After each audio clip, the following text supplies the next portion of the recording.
kastig, dito kami sa Surigao. Papunta na kami ng Davao de Oro. Yes! Samahan nyo kami sa aming biyahe papuntang Davao de Oro. Mga kastig, siguro from Surigao to Davao de Oro, siguro mga 10 hours and a half or depende sa biyahe kung walay mga kakulian. So mga kastig, huwag nilang kalimutan mag-like, follow, share, and subscribe. Mga kastig, samahan nyo kami sa aming biyahe. Ito palang biyahe namin, madaling araw lang kami ng biyahe kasi para walang traffic. So mga kastig, sama kayo sa aming biyahe.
Mga kastig, nakarating na pala kami sa Tagbibinta Falls.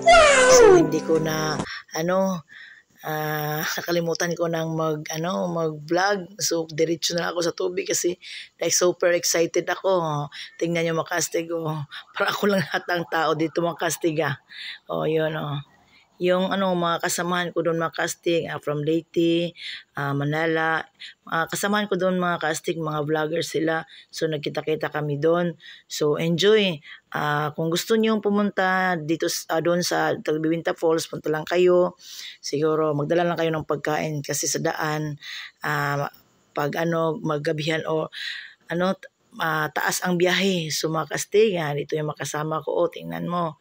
So ang saya namin dito, yung tubig dito, parang lahat ng napuntahan namin na tubig, parang ito yata ang pinakaginaw, parang nagdadala ka yata dito ng Aisa. So kastigo ako lang mag-isa kasi yung mga iba ayaw lang pumunta doon. So dito yung baba sa yung falls, yung mga kastig. So mga kastigo, tingnan nyo. Sinsya na kayo mga kastig kasi yung camera ko hindi masyadong malinaw kasi nababasa ng tubig. Sobrang excited. Hindi na malaya na nabasa na pa ng tubig yung cam ko.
Thank you for watching mga kastig. Don't forget to like, share, follow, and subscribe. Don't forget to Marie Goldstar TV Vlog. Bye-bye.